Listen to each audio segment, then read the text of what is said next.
اور یہ امام بخاری کو لوگ ناسبی کہتے ہیں معاذ اللہ. تو میں نے کہا اصول کافی پڑھ لے جا کر. بھائی تو سنی کیوں بنتا ہے؟ اگر امام بخاری ناسبی ہے معاذ اللہ اور تجھے یہ اہل بیت کے مخالف نظر آ رہے ہیں تو شیعوں کا پیر بننا سنیوں کا پیر کیوں بنتا ہے؟ جب ہماری کتابیں ہی ساری ناسبیوں والی ہے تو جو اہل بیت والی وہاں چلے جا. کھائے گا حرام خور یہاں سے، ہاتھ یہاں چموائے گا، بیت یہاں کرے گا، اور جس پر اہل سنت کھڑے ہیں ان بزرگوں کی کتاب کے بارے میں بکواس کرے گا، کہے گا امام بخاری ناسبی تھے، امام غزالی ناسبی تھے. میں نے کہا وہ ناسبی نہیں، تو رافضی ہے، کیونکہ تو غلو میں دین کی تشریح چاہتا ہے. وہ سنی ہے جو درجہ اس درجے پر رکھنا چاہتے ہیں. تو معاذ اللہ اس عاشق اہل بیت پر یہ جھوٹا الزام لگایا جاتا ہے کہ معاذ اللہ کہ امام بخاری ناسبی ہے. تو میں نے کہا ناسبی ہے تو اے پیرو جا کر تم شیعہ کیوں نہیں ہو جاتے؟ اور ہم شیعہ کہیں تو تم سیخ پا ہو جاتے ہو.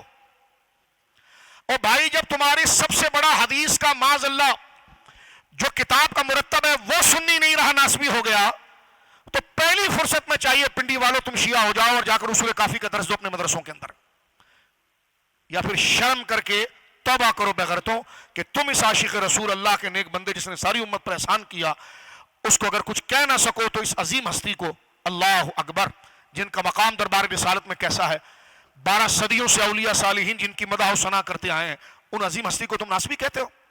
اس پر بھی ایک مستقل تقریر ہونی چاہیے، ایک الگ موضوع ہے. میں اس پر صرف اشارے دیتے ہوئے جا رہا ہوں آپ کے سامنے، نہیں بتانا چاہتے ہیں کہ ہم باتیں رکھتے ہیں، خطابت نہیں ہے، محض باتیں رکھتے ہیں اس پر ہم. آپ دیکھیں یہاں پر حضرت امام بخاری جو پہلی حدیث شروع کر رہے ہیں وہ کیا لا رہے ہیں؟ حدثنا حمیدی. امام حمیدی قریشی ہیں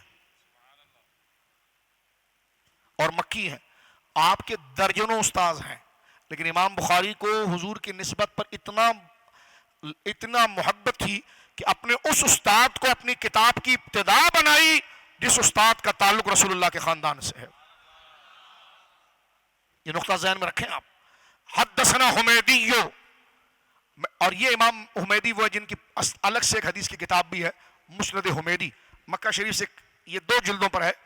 آپ مارکیٹ سے اگر مطالعہ کرتے ہیں، کچھ کتابیں جمع کرتے ہیں تو بھی یہ کتابیں آپ جمع کریں. 2 کتابیں بڑی اہم ہیں، ایک مسند ابی عوانہ جو ان کے ہم اثر ہیں، مسند ابی عوانہ، کیونکہ مسند ہے، آپ جانتے ہیں مسند کس کو کہتے ہیں، کہ ایک ہے مسند ابی عوانہ اور ایک ہے مسند حمیدی. یہ لائق مطالعہ. رفع یدین پر اس پر ایک بڑی جاندار حدیث موجود ہے، حضرت عبداللہ ابن عمر سے موجود ہے، جس میں رفع یدین کا لفظ نہیں ہے، سند وہی ہے جو امام بخاری لا رہے ہیں، اور امام حمیدی نے اس میں وہ الفاظ نقل نہیں کی ہے کہ رکوع سے پہلے اور رکوع کے بعد والی. یہ بڑی ایک اس میں تحقیق کی چیز موجود ہے. کبھی ابحاث ہو تو الگ الگ چیپٹر رفع یدین اس موضوع پر ہو تو اس میں دیگر دلائل لکھوائے جا سکتے.